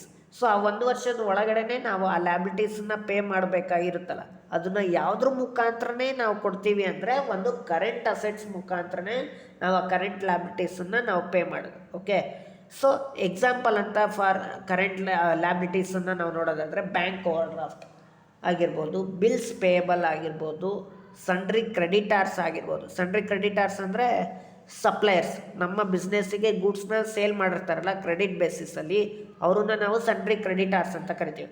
Short term loans ಅಂದರೆ ಅಲ್ಪಾವಧಿಯ ಸಾಲ, ಔಟ್ಸ್ಟ್ಯಾಂಡಿಂಗ್ ಎಕ್ಸ್ಪೆನ್ಸಸ್ಸನ್ನು ನಾವು ಪೇ ಮಾಡಬೇಕಾಗಿರುತ್ತೆ, ಬಟ್ ಪೇ ಮಾಡಿರಲ್ಲ, ಬಾಕಿ ಹಾಗೆ ಉಳಿಸ್ಕೊತೀವಿ. ಅಂದರೆ salary payable, rent payable. So ಅಂದರೆ ಡ್ಯೂ ಇರ್ತಕ್ಕಂಥ ಎಕ್ಸ್ಪೆನ್ಸಸ್ ಏನಿರುತ್ತಲ್ಲ ಅದನ್ನು ಔಟ್ಸ್ಟ್ಯಾಂಡಿಂಗ್ ಎಕ್ಸ್ಪೆನ್ಸಸ್ ಅಂತ ಕರಿತೀವಿ. ಈ ಔಟ್ಸ್ಟ್ಯಾಂಡಿಂಗ್ ಎಕ್ಸ್ಪೆನ್ಸಸ್ಸು ನಮಗೆ ಎಕ್ಸಾಂಪಲ್ ಯಾವುದಕ್ಕೆ, ಕರೆಂಟ್ ಲ್ಯಾಬಿಲಿಟೀಸಿಗೆ. Okay, next one fixed assets. Fixed assets are the assets which is invested for the long term basis. Long term basis ಅಂದರೆ ಮೋರ್ ದ್ಯಾನ್ 1 year, 1 ವರ್ಷದ ಒಂದು ಮೇಲ್ಗಡೆ ನಾವೇನಾದರೂ ಯಾವುದೇ ಒಂದು ಅಸೆಟ್ಸಲ್ಲಿ ಇನ್ವೆಸ್ಟ್ ಮಾಡಿದರೆ ಅದನ್ನು ನಾವು ಫಿಕ್ಸ್ಡ್ ಅಸೆಟ್ಸ್ ಅಂತ ಕರಿತೀವಿ. The assets which is going to be held for ಅಂದರೆ ಜಾಸ್ತಿ ಒಂದು ದೀರ್ಘಾವಧಿಯ ಕಾಲದಲ್ಲಿ ನಾವು ಯಾವುದೇ ಒಂದು ಅಸೆಟ್ಸನ್ನು ನಾವು ಇಟ್ಕೊಂಡಿದ್ರೆ ನಮ್ಮ ಬಿಸ್ನೆಸ್ಸಲ್ಲಿ ಅಥವಾ ಇನ್ವೆಸ್ಟ್ ಮಾಡಿದರೆ ಅದನ್ನು ನಾವು ಫಿಕ್ಸ್ಡ್ ಅಸೆಟ್ಸ್ ಅಂತ ಕರಿತೀವಿ. Such assets are not acquired for the purpose of resale. ಅಂದರೆ ನಾವು ಆ ಅಸೆಟ್ಟನ್ನು ನಾವು ಸೇಲ್ ಮಾಡಲಿಕ್ಕೋಸ್ಕರ ನಾವು ಅದನ್ನು ಕೊಂಡ್ಕೊಂಡಿರಲ್ಲ, ಅದು ನಮ್ಮ ಒಂದು ಬಿಸ್ನೆಸ್ಸಿಗೋಸ್ಕರನೇ, ನಾವು ಲಾಂಗ್ ಟರ್ಮ್ ಪೀರಿಯಡಿಗೋಸ್ಕರನೇ ನಾವು ಅದನ್ನು ಕೊಂಡ್ಕೊಂಡಿರ್ತೀವಿ. ಸೊ ಅಂಥ ಅಸೆಟ್ಟನ್ನು ನಾವೇನಂತ ಕರಿತೀವಿ, ಫಿಕ್ಸ್ಡ್ ಅಸೆಟ್ ಅಂತ ಕರಿತೀವಿ. Example for the fixed asset ಅಂತ ನಾವು ನೋಡೋದಾದರೆ ಒಂದು ಲ್ಯಾಂಡ್ ಆಗಿರ್ಬೋದು, ಬಿಲ್ಡಿಂಗ್ ಆಗಿರ್ಬೋದು. ಈ ಲ್ಯಾಂಡ್ ಪರ್ಚೇಸ್ ಮಾಡ್ತೀವಿ, ಬಿಲ್ಡಿಂಗನ್ನು ಪರ್ಚೇಸ್ ಮಾಡ್ತೀವಿ, ಅದನ್ನೇನು ನಾವು ಸೇಲ್ ಮಾಡಲಿಕ್ಕೋಸ್ಕರ ಪರ್ಚೇಸ್ ಮಾಡ್ತೀವಾ? ಇಲ್ಲ, ನಾವೇನಕ್ಕೋಸ್ಕರ ಪರ್ಚೇಸ್ ಮಾಡ್ತೀವಿ, ನಮ್ಮ ಬಿಸ್ನೆಸ್ನ ಒಂದು ಆ್ಯಕ್ಟಿವಿಟೀಸ್ಗೋಸ್ಕರ. Okay, so land, building, plant and machinery, furnitures and fixtures. So these are all the example for what, fixed assets. ನೀವು ಫಿಕ್ಸ್ಡ್ ಅಸೆಟ್ಟನ್ನು ನಾವು ಇನ್ನೊಂದು ನಾವು ಏನಂತ ಕರಿಬೋದು ಅಂದರೆ ಫಿಕ್ಸ್ಡ್ ಬ್ಲಾಕ್ ಅಥವಾ ಬ್ಲಾಕ್ ಕ್ಯಾಪಿಟಲ್ ಅಂತಲೂ ಕರಿತೀವಿ. Fixed asset it is also going to be call as fixed block or block capital, BLOCK, block capital. Okay, the next one is intangible assets. This asset which cannot be seen or touched, that type of asset we are going to be called as intangible assets. ಯಾವ ಒಂದು ಅಸೆಟ್ಟನ್ನು ನಾವು ನೋಡಲಿಕ್ಕಾಗಲ್ಲ ಅಥವಾ ಮುಟ್ಲಿಕ್ಕಾಗಲ್ಲ ಅಂಥ ಒಂದು ಅಸೆಟ್ಟನ್ನು ನಾವೇನಂತ ಕರಿತೀವಿ, intangible asset ಅಂತ ಕರಿತೀವಿ. ಸೊ ಎಕ್ಸಾಂಪಲ್ ಅಂತ ನಾವು ನೋಡೋದಾದರೆ ಗುಡ್ ವಿಲ್ ಆಗಿರ್ಬೋದು, ಪೇಟೆಂಟ್ಸ್ ಆಗಿರ್ಬೋದು, ಟ್ರೇಡ್ ಮಾರ್ಕ್ಸ್ ಆಗಿರ್ಬೋದು, ಕಾಪಿರೈಟ್ಸ್ ಆಗಿರ್ಬೋದು, ಸಾಫ್ಟ್ವೇರ್ ಆಗಿರ್ಬೋದು, ಇವೆಲ್ಲ ನಾವು ಇಂಟ್ಯಾಂಜಿಬಲ್ ಅಸೆಟ್ಸ್ ಅಂತ ಕರಿತೀವಿ. Okay, next one investment.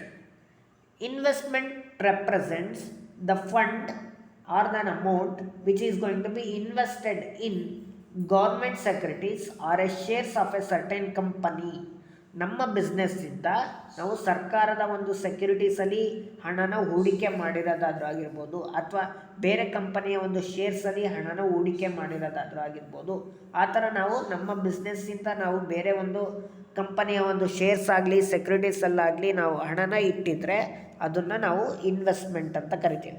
Okay, so this investment is going to be shown at the cost price. Cost price ಅಂದರೆ ನಾವು ಎಷ್ಟು ಇನ್ವೆಸ್ಟ್ ಮಾಡಿರ್ತೀವೋ ಅಷ್ಟು ಅಮೌಂಟನ್ನು ನಾವೇನು ಮಾಡ್ತೀವಿ, ನಾವು ಅದನ್ನು ಬ್ಯಾಲೆನ್ಸ್ ಶೀಟಲ್ಲಿ ಅಸೆಟ್ ಸೈಡ್ ನಾವು ತೋರಿಸ್ತೀವಿ. ಓಕೆ, ಸೊ ಇದನ್ನು ನಾವೇನಂತ ಕರಿತೀವಿ, ಇನ್ವೆಸ್ಟ್ಮೆಂಟ್ ಅಂತ ಕರಿತೀವಿ. The next one is long term liabilities. All the liabilities other than current liabilities. ಅಂದರೆ ಕರೆಂಟ್ ಲ್ಯಾಬಿಲಿಟೀಸಿನ ಹೊರತಾಗಿ ಬೇರೆ ಎಲ್ಲ ಲ್ಯಾಬಿಲಿಟೀಸನ್ನು ನಾವೇನಂತ ಕರಿತೀವಿ, ಲಾಂಗ್ ಟರ್ಮ್ ಲ್ಯಾಬಿಲಿಟೀಸ್ ಅಂತ ಕರಿತೀವಿ. ನಿಮಗೆ ಕರೆಂಟ್ ಲ್ಯಾಬಿಲಿಟೀಸ್ ಅಂದರೆ ಗೊತ್ತು, the liabilities which is going to be paid within 1 year. 1 ವರ್ಷದ ಒಳಗಡೆ ನಾವು ಆ ಲ್ಯಾಬಿಲಿಟೀಸನ್ನ ಪೇ ಮಾಡಿದರೆ ಅದನ್ನು ಕರೆಂಟ್ ಲ್ಯಾಬಿಲಿಟೀಸ್ ಅಂತ ಕರಿತೀವಿ. ಸೊ ಈ ಕರೆಂಟ್ ಲ್ಯಾಬಿಲಿಟಿ ಬಿಟ್ಟು ಮಿಕ್ಕಿರೋ ಎಲ್ಲ ಲ್ಯಾಬಿಲಿಟೀಸನ್ನು ನಾವೇನಂತ ಕರಿಬೇಕು, long term liabilities. Such liabilities which is going to be usually payable for more than 1 year. ಅಂದರೆ ಲಾಂಗ್ ಟರ್ಮ್ ಲ್ಯಾಬಿಲಿಟೀಸನ್ನು ನಾವು ಯೂಶುವಲ್ ಆಗಿ ನಾವು ಪೇ ಮಾಡೋದು ಯಾವಾಗ ಅಂದರೆ 1 ವರ್ಷ ಆದಮೇಲೆ. Okay, it is which is going to be paid after a long period, that is more than 1 year. So that type of liabilities we are going to be called as long term liabilities.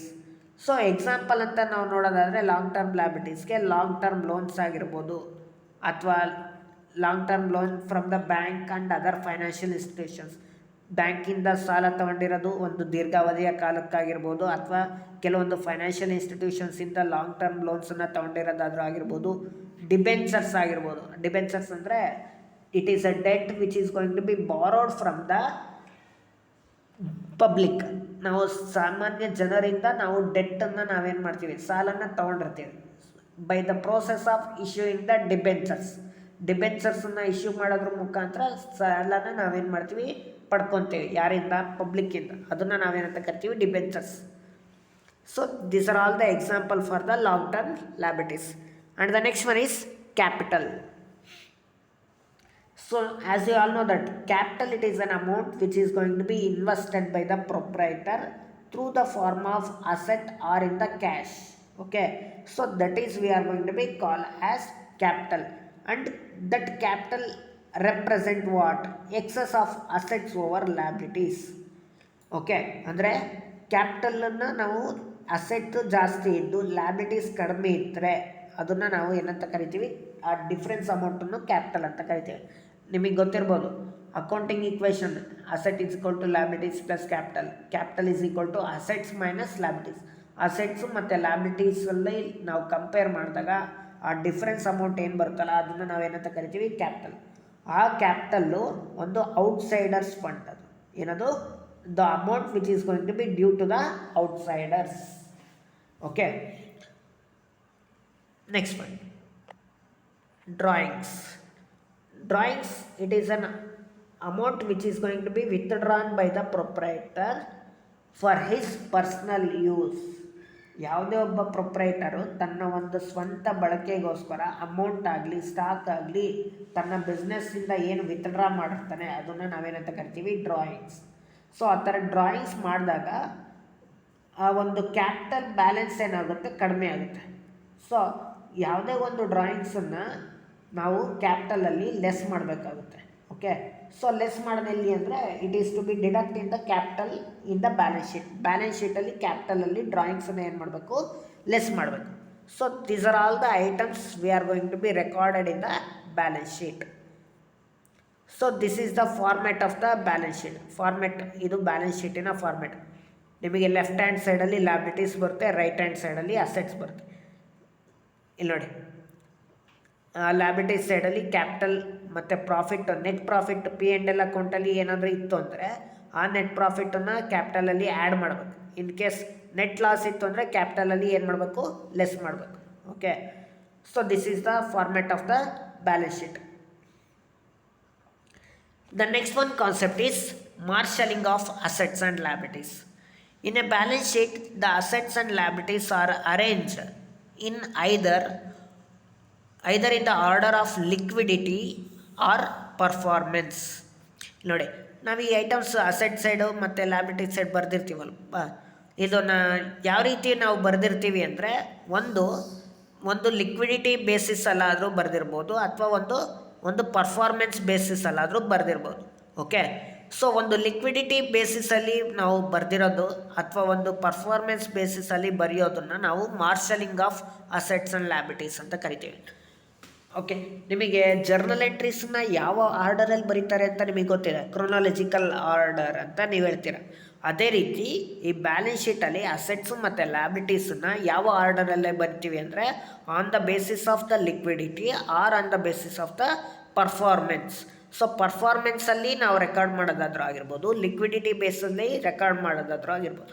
ಈ ಥರ performance ಮತ್ತು liquidity ಬೇಸಿಸಲ್ಲಿ record ಮಾಡೋದನ್ನು ನಾವು marshalling ಅಂತ ಕರಿತೀವಿ. ಏನಂತ ಕರಿತೀವಿ? Marshalling. Okay, so ಈ ಥರ ನಾವು ಯಾವ ರೀತಿ ಪರ್ಫಾರ್ಮೆನ್ಸಲ್ಲಿ ಮತ್ತು ಲಿಕ್ವಿಡಿಟಿಯಲ್ಲಿ ಇದು ಬರಿತೀವಿ ಅಂದರೆ, ಲಿಕ್ವಿಡಿಟಿ ಅಂದರೆ ನಾವು ಈಸಿಯಾಗಿ ಕ್ಯಾಶಾಗಿ ಕನ್ವರ್ಟ್ ಮಾಡೋದನ್ನು ನಾವು ಲಿಕ್ವಿಡಿಟಿ ಅಂತ ಕರಿತೀವಿ. ಇಲ್ಲಿ ನೋಡಿ, ಪರ್ಫಾರ್ಮೆನ್ಸ್ ಅಂತ ನಾವು ನೋಡೋದಾದರೆ ಕರೆಂಟ್ ಅಸೆಟ್ಸ್ಗಿಂತ ಫಿಕ್ಸ್ಡ್ ಅಸೆಟ್ನ ಪರ್ಫಾರ್ಮೆನ್ಸ್ ಏನಾಗಿರುತ್ತೆ, ಜಾಸ್ತಿ ಇರುತ್ತೆ. ಸೊ ಹಾಗಾಗಿ ಫಿಕ್ಸ್ಡ್ ಅಸೆಟ್ಸನ್ನು ಫಸ್ಟ್ ಬರಿತೀವಿ, ಆಮೇಲೆ ಕರೆಂಟ್ ಅಸೆಟ್ಸನ್ನು ಬರಿತೀವಿ. ಇಲ್ಲಿ ನೋಡಿ, on the basis of the liquidity ಅಂತ ನಾವು ನೋಡೋದಾದರೆ ಫಸ್ಟು ಕರೆಂಟ್ ಅಸೆಟ್ಸ್ನ ಬರೆದ್ಬಿಟ್ಟು ಆಮೇಲೆ ಫಿಕ್ಸ್ಡ್ ಅಸೆಟ್ಸ್ ಬರಿತೀವಿ. ಸೊ ಪರ್ಫಾರ್ಮೆನ್ಸಲ್ಲಿ ಫಿಕ್ಸ್ಡ್ ಅಸೆಟ್ಸ್ ಫಸ್ಟ್ ಬರಿತೀವಿ, ಆಮೇಲೆ ಕರೆಂಟ್ ಅಸೆಟ್ಸ್ನ ಸೆಕೆಂಡ್ ಬರಿತೀವಿ. ಲಿಕ್ವಿಡಿಟಿ ಬೇಸಿಸಲ್ಲಿ ನಾವು ಕರೆಂಟ್ ಅಸೆಟ್ಸ್ನ ಫಸ್ಟ್ ಬರಿತೀವಿ, ಫಿಕ್ಸ್ಡ್ ಅಸೆಟ್ಸ್ನ ನೆಕ್ಸ್ಟ್ ಬರಿತೀವಿ. ಓಕೆ, ಯಾಕೆ ಕರೆಂಟ್ ಅಸೆಟ್ಸ್ನ ಫಸ್ಟ್ ಬರಿಬೇಕು ಲಿಕ್ವಿಡಿಟಿಯಲ್ಲಿ ಅಂತ ಅಂದರೆ, ಯಾಕೆಂದರೆ ಈಸಿಯಾಗಿ ಕ್ಯಾಶಾಗಿ ಕನ್ವರ್ಟ್ ಆಗೋದು ಯಾವುದು? Current assets. ಓಕೆ, ಸೊ ಹಾಗಾಗಿ ಅದನ್ನು ಈಸಿಯಾಗಿ ಕ್ಯಾಶಾಗಿ ಕನ್ವರ್ಟ್ ಮಾಡೋದನ್ನು ನಾವು ಲಿಕ್ವಿಡಿಟಿ ಅಂತ ಕರಿತೀವಿ. ಅದನ್ನು ನಾವು ಕರೆಂಟ್ ಅಸೆಟ್ಸ್ ಮಾತ್ರನೇ ನಾವು ನೋಡ್ಲಿಕ್ಕೆ ಸಾಧ್ಯ. ಹಾಗಾಗಿ ಲಿಕ್ವಿಡಿಟಿಯಲ್ಲಿ ಫಸ್ಟು ಕರೆಂಟ್ ಅಸೆಟ್ ಬರಿಬೇಕು, ಆಮೇಲೆ ಫಿಕ್ಸ್ಡ್ ಅಸೆಟ್ ಬರಿಬೇಕು. ಪರ್ಫಾರ್ಮೆನ್ಸ್ ಅಂತ ಬಂದರೆ ಫಸ್ಟು ಫಿಕ್ಸ್ಡ್ ಅಸೆಟ್ ಬರಿಬೇಕು, ಆಮೇಲೆ ಕರೆಂಟ್ ಅಸೆಟ್ಸ್. ಇಲ್ಲಿ ನೋಡಿ, ಲ್ಯಾಬಿಟೀಸಲ್ಲೂ ಅಷ್ಟೇ, ಪರ್ಫಾರ್ಮೆನ್ಸಲ್ಲಿ ಕ್ಯಾಪಿಟಲ್ ಫಸ್ಟ್ ಬಂದಿದೆ, ಬಟ್ ಲಿಕ್ವಿಡಿಟಿಯಲ್ಲಿ ಕರೆಂಟ್ ಲ್ಯಾಬಿಟೀಸ್ ಫಸ್ಟ್ ಬಂದಿದೆ, ಆಮೇಲೆ capital. Okay, so this is all about the this financial statements part 1 chapter. Okay, ಇದಿಷ್ಟು ನಿಮಗೆ ಫೈನಾನ್ಷಿಯಲ್ ಸ್ಟೇಟ್ಮೆಂಟ್ಸ್ನ ಒಂದು ಫಸ್ಟ್ ಪಾರ್ಟಲ್ಲಿ ನಿಮಗೆ ಬರ್ತಕ್ಕಂಥ ಒಂದು ಕಾನ್ಸೆಪ್ಟ್ಸು. ನಿಮಗೆ ನೆಕ್ಸ್ಟ್ ಕ್ಲಾಸಲ್ಲಿ ನಾನು ಈ ಫೈನಾನ್ಷಿಯಲ್ ಸ್ಟೇಟ್ಮೆಂಟ್ಸಲ್ಲಿ ಕೆಲವೊಂದು ಪ್ರಾಬ್ಲಮ್ಸ್ ಇದ್ದಾವೆ. ಓಕೆ, ಆ ಪ್ರಾಬ್ಲಮ್ಸನ್ನು ಯಾವ ರೀತಿ ನಾವು ಸಾಲ್ವ್ ಮಾಡಬೇಕು ಅನ್ನೋದನ್ನು ನೆಕ್ಸ್ಟ್ ಕ್ಲಾಸಲ್ಲಿ ನಾವು ನೋಡೋಣಂತೆ. So this is all about the concept which is going to be comes under the case of financial statements 1. Thank you.